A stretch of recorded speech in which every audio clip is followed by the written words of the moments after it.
We wanted to begin with just introducing ourselves and then sharing some background on our project with you all. I'm Jacob Koppis. My pronouns are he, him, and I'm a third-year ad student. And I'll popcorn it over to Aisha.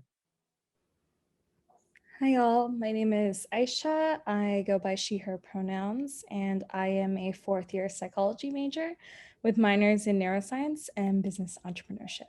I look forward to presenting our ideas to you. Hey y'all, my name is Arnie. I'm a third-year biology major with a minor in chemistry, and I go by he and his, and I'm excited for the project to go. Hey y'all, my name is Ashley Marie. My pronouns are she, her. I'm a fourth-year critical diversity studies major with a concentration in Asian Pacific American studies. Hi everybody, I'm Reanne Lacosta. I use pronouns she, hers. I am a fourth-year environmental studies major with minors in design and public service and community engagement, and I'm excited for everyone to be here. And I'll go ahead and pass it right back on to Jacob.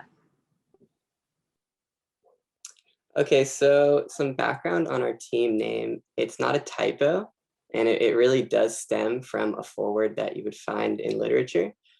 Ironically, as our presentation begins to unfold, you'll purely see just how much our team name inspired us throughout our time as McGrath scholars. It's also been very significant for us as a team to look back and remember that our name began with a simple idea that we were the beginning of something new, such as a good book. And next up, I'd like to share our team mission with you all.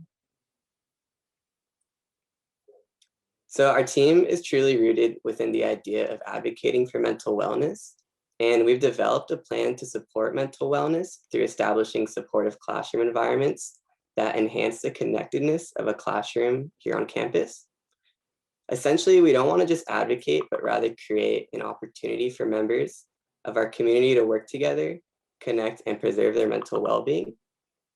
And next, I will popcorn it to Reanne, who can tell you more about the social issue we are targeting. Thanks, Jacob.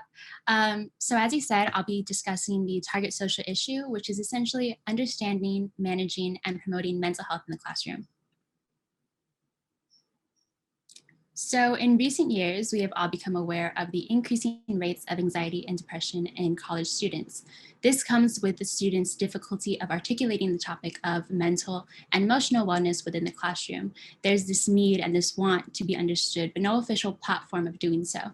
Here at USF, we are privileged enough to have CAPS, a designated place to have these conversations, but no resources to integrate these conversations within the classroom itself.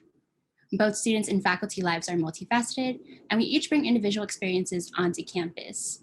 As much as we may try, we cannot leave our troubles at the door. This concept connects well with the term USF students become very well versed in within their college career.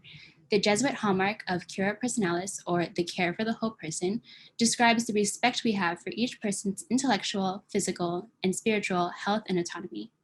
Issues of mental health are rising in university settings, but the resources available to speak on such topics are limited. As of now, there aren't many resources for USF faculty to support students' mental health that doesn't include redirecting them to another office. Promotion of these topics are proven to have led to decreased feelings of isolation, increased awareness of self, and greater empathy towards others. I'll go ahead and pass it to Ashley now to speak up more on the understanding of our issue.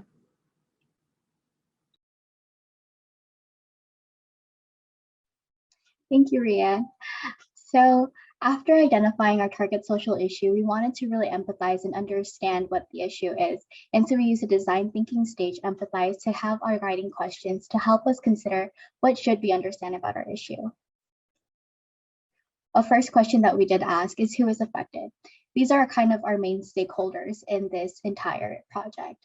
Our students, faculty, and university leadership are the main stakeholders that we identified. And that relates to our second question that we asked, what do we know about these people? We know that we are our own students and that we have our each idiosyncratic experiences.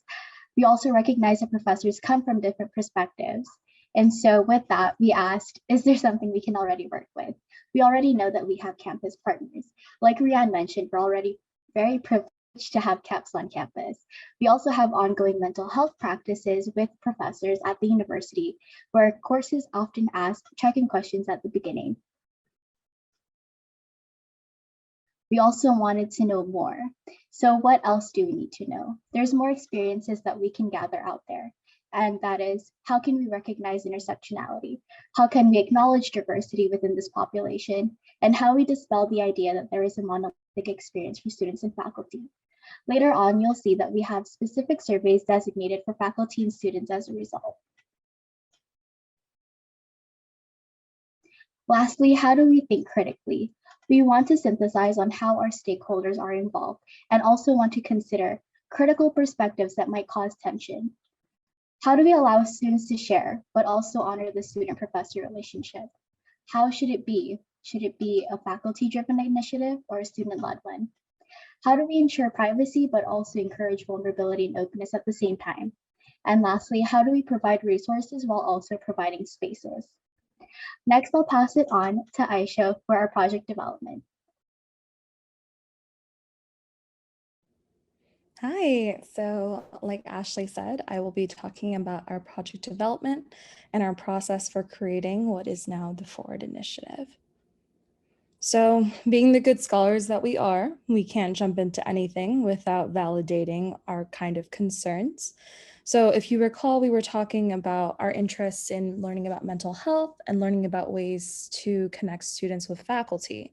But first we had to see whether or not this was a real issue. And looking globally, we looked to our literature and found that it really is. Students and faculty across universities in this country, in other countries, feel as if the online environment is disconnecting them. And we all probably feel it. It's hard to feel connected to someone when all you see is a floating box on a screen next to other floating boxes. You know, there's no personal connection anymore in this online environment. The second thing we wanted to explore is that we've all heard about the increasing rates of mental health illnesses in college and universities. But this year, it's really culminated with 41.6% of college students reporting having anxiety and 36.4% reporting depression, according to the APA. That's over 70% of students feeling that they have a mental health illness, and there's no space to address it. Students feel like they want to get connected, but they don't find room in their college and in their classroom environment to do so because, you know, it can come off as kind of a cold place. Students that we have talked to have also felt that the classroom environment is someplace that students feel like they go in, they learn, they talk about their subject, only their subject. There's no space to bring in what's going on in the world, what's going on with their mental health. And that's something we wanted to continue exploring. But, you know, on a national level, there hasn't been a way to address this. The closest that universities have come to is opening up mental health awareness campaigns on their university settings, but nothing has really come from it to address that sense of disconnectedness in the classroom. So being USF students, we did want to start off our project at USF. We did create a sort of survey that we had students and faculty fill out. And what we found was that at USF, students and faculty feel the same as across the country. We are feeling disconnected. That being said, students want a platform to connect to. They just don't really know how to. Some of our interviewed students said, "I wish that there was a greater sense of community throughout my online learning experience." Another student said, "Maybe professors could check in with each student so they know about the students' mental health and learning needs." Students want to get connected, they just don't think there's a space for it. And, you know, the faculty aren't to blame, the students aren't to blame, the administration isn't to blame. This all stems from this kind of culture we've created in the US where education is supposed to be about the topic of the class and nothing beyond that. It's, like we said, become a dehumanized experience, and we want to humanize it because professors also want to know about our interests and they're interested in their students' lives outside the classroom. They just don't know how to create a space for that. One professor said, "I would like to feel more comfortable talking to folks about their mental health. It feels like a violation of privacy to even ask. How to get beyond that is important. When I receive notices from SDS about student mental health, it only tells me that the student needs more time with tests and may not show up to class at times. There is no further information that lets me know why this is the case, so I feel it must be private. This seems to be a problem. There is no shame in mental health issues, especially now. I want it to be more open. Faculty are open to hearing about our students' needs. They're open to creating a space. They just need tangible solutions. And that's where the Forward initiative steps in. Our goal is to give them a guide, not outsource them to other resources. And that's what we've created. We've created a pamphlet with tips and tricks for faculty and students to get connected and to create spaces where they can talk about mental health. If you guys are able to do so, you're free to scan the QR code and see what we've created. We've created kind of a start for how this pamphlet could look, but the hope is that as we learn more about tips and learn more ways to encourage this conversation in the classroom space, it can always be added. The hope is that we would distribute this to faculty members and to student-oriented organizations of the university. For faculty, we'd like them to take in these tips, think about it, and figure out ways in which they can implement spaces and conversations to get connected within the classroom. The hope is that they would be able to craft this forward at the beginning of their syllabus, where they introduce themselves, talk about who they are outside the classroom, and make a commitment to what they'd like to do in the classroom to encourage a mental health conversation and to encourage a space to connect with students and with them as faculty. You know, the syllabus is kind of the roadmap for the rest of the semester. So including that commitment in the forward means that faculty will be committed to doing that throughout the rest of the semester as well. And the hope is that implementing these goals in the classroom, implementing these tips, these check-ins will allow faculty to be more connected to students and students to feel more connected to faculty. That being said, the faculty aren't the only ones responsible for lending an olive branch out. Students are also responsible for being receptive to this, being empathetic to what's going on in the classroom and to the adaptation to this kind of new humanized educational experience. With that, we've also crafted tips for students to be more receptive to faculty initiatives within the classroom. And we'd like to get this brochure out to students through services at USF, such as health promotion services or those in charge of freshman orientation. For those of you who are not able to scan the QR code, this is just an idea of how our brochure looks. It can be distributed both online or in person, but the hope is that it's easily accessible and that students and faculty alike will be able to reach it and kind of get in-person ideas versus just more links to other resources. And I'm going to kick it to Arnie to talk about the future of the Forward initiative. Okay, awesome. So now in terms of moving forward, we're going to break it down into 3 steps. That is distribution, connection, and reflection. In terms of distribution, this revolves around the idea of creating and enhancing an effective yet deliberate way for us to reach our target audience. Like we stated, we want this component or this pamphlet to have a virtual component. Therefore, we'll be using social media apps such as Twitter, Facebook, and Instagram, as well as the websites of our campus partners such as CAPS and UTech to ultimately have this in a virtual setting. At the same time, we want to use the resources from our campus partners to have a physical component.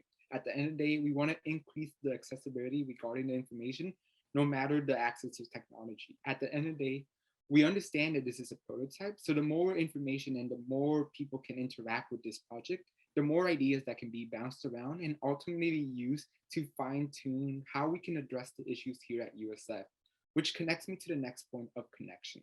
We want to spread awareness on how interconnected we are with one another within the classroom. We want to break down the stereotype that teachers are just meant to teach and the students are just meant to learn, by creating a dynamic in which faculty and students are working together to make USF a better place. And with that being said, we want to spread the goodness of this project outwards. First, we want to partner up with our fellow Jesuit schools and hopefully one day have this initiative go nationally. With that being said, we want to have generate an ever-expanding database regarding information of mental health. We understand that mental health is a relatively new topic, so the more information and resources we can compile, the better we can create a healthy and living environment for the higher education realm, which connects me to the point of reflection. In terms of reflection, we understand that this project is relatively new, so it will grow and change as the year goes by. So at the end of the day, we want to maintain a level of communication in which feedback can be provided regularly and also be applied to the pamphlet. Therefore, we don't also want to create an extra hurdle for teachers as faculty to have to go through to provide us with feedback. Therefore, we want to have the survey questions that we created be implemented into the teacher effective surveys that go out at the end of the semester to ultimately have a similar component and format that students are like understand how to work it. At the same time, having a space in which our campus partners can easily generate that information and apply it to our brochure. At the end of the day, this is kind of an outlook in which how we will move forward with our initiative. And before closing our presentation, we want to give out a few shout outs to amazing people. Without the people that we have listed here, this project wouldn't have come to fruition. We want to thank you for all the support that you have showed us throughout the semester, and also by providing us a space in which we were able to share our experiences and ultimately create a project that we're extremely passionate about. You have showed us what true leadership looks like, while also reminding us that no matter the format that we're in, whether virtual or in person, we can still come together and make a change in this world. And with that being said, thank you for coming to our presentation. If anybody has any questions, we'll be here.